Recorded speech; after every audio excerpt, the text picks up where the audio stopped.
this is going to be the start of the Integra work. Now, first thing you've got to do is fix this door handle. So at some point in the year, I've not filmed it, I had to replace the solenoid inside the door, so I had to set the door card off, door handle out. Everything worked sweet for probably 3 or 4 months, and now all of a sudden this door handle does absolutely nothing. So gonna get the door card off, see what's occurring behind there, and I've got to remember how to get it off, because from memory there's like 5, 6 screws that have got to come out.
Door card is fully off. What I've actually done, should peel this off. This cable here going into there is a set length, and since fitting a new actuator, I want to say in March time, this handle hasn't, well, it worked for a bit and then it stopped, but I spoke to the people that I bought it from and they've had no problems with the actuators, no reported problems. So what I'm going to do now is shut the door and then open the door using the inside handle. The cable simply is a set length, and this piece is not pulling this cable far enough in the piece down here, which is very similar, so it's got a metal bracket and a lever that it pulls. They're not far enough apart, either this one or the other one, and rather than like adjust this one here, which would have been loads easier because I could have just bent it a little bit this way, because it only needed a little tiny bit. I took the door handle off, I took all the actuator out, I loosened up the what have I loosened? I took that bolt there out. I can't remember what it does. It's for the window regulator. Took the bolt out for the window regulator, got the thing out, got it on the floor over there with 2 adjustable spanners and just simply bent the bracket out. And now it works. So I've got to put all this back together now. I'm not videoing that, but there is more stuff to be done to the Integra. So we've got new wipers to go on because these are a bit worn. The mechanism's a bit iffy, like there's a lot of movement in it. So I've got a full sort of arm setup and motor from a different one. And then we've got a gearbox to whip out. So see you soon. Well, we're back in the garage. It's been easily a month, maybe 5 weeks, and I've got a list of stuff to do, so forgive me for the mismatch of what you're about to see, but I've got to get the front bumper off, I've got to take the wipers off, I've got to fit an induction kit, I've got to change a slave cylinder, I've got to give it a service, and for video's sake it's probably best that I focus on one job at a time to get it all done. Now I think what's actually going to happen is you're just going to see me take everything apart. It's going to be all exploded, there's going to be bits everywhere, and then in the following video it's going to be all putting it back together. Unless we can do some editing wizardry and then it may end up as one good video. So I think I'm going to start by doing the wipers. I think. I don't really know. I don't know what I'm going to start with. I'm just going to start taking bits off. Come with.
Here is the old one. This particular old one, the splines where the wipers attach, here and here, are very worn. Particularly that one. This one's not too bad. But what I've got here is a spare one. Out of these two, I'm going to make a good one. Now, looking at it, they are slightly different. So the patterning here is different. This is different. These mounting holes are different. So I think what I'm going to have to try and do is take that bit from there and put it on there. Something tells me that this isn't possible. Or it is possible, but it's well out of my capabilities. Oh well, at least I've got a spare motor.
as you can see, car's in bits. I've done the wipers, wiper motor. Nick Good, who's got an FK8 that was in Time Attack in 2025, he's got some clips for me, because from Honda, the scuttle panel clips come to £50 plus VAT, which is mental. My slave cylinder, I was on the phone to someone about it, asking questions, and before you knew it, I'd actually got it completely out, because it's held in with 2 bolts and a pipe.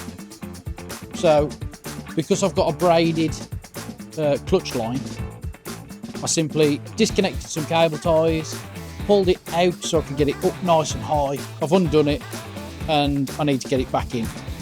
I've not videoed it. Well, 2 bolts, I've not really done anything to it, to be quite honest with you. I'm going to bolt it back in. I think that's about it. Obviously you've seen that I've got the wipers back in correctly. They're currently back out because I need them out to get the scuttle panel in. But also, let me get this out, because this is a nice bit of kit, this is.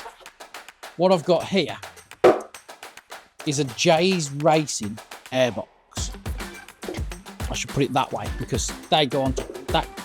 This piece goes on top of that. And there's the filter. And there's the scoop that goes somewhere by the front bumper. The bottom of this airbox currently will not go in because of this, which is my oil cooler lines. Oh, that's a problem. So I need to look at where I'm routing my oil cooler lines. Might have to send them lower down and find something low down to make a bracket with. That's going to be fun.